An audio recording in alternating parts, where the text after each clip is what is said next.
আশ্বিন মাসে দুগ্গা এলো আইলো বাপের বাড়িতে, সোনাই মোড়া অলংকারে কলকা বাড়ির শাড়িতে।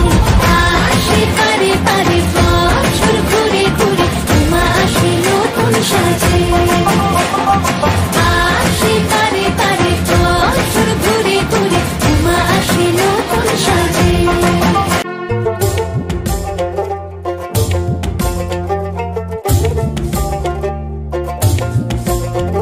আর মন লাগে না কাজে উৎসবের মাঝে, নতুন জামার গন্ধ এলো শারদিয়ার সাজে। আর মন লাগে না কাজেতে উৎসবের মাঝেতে, নতুন জামার গন্ধ এলো শারদিয়ার সাজেতে।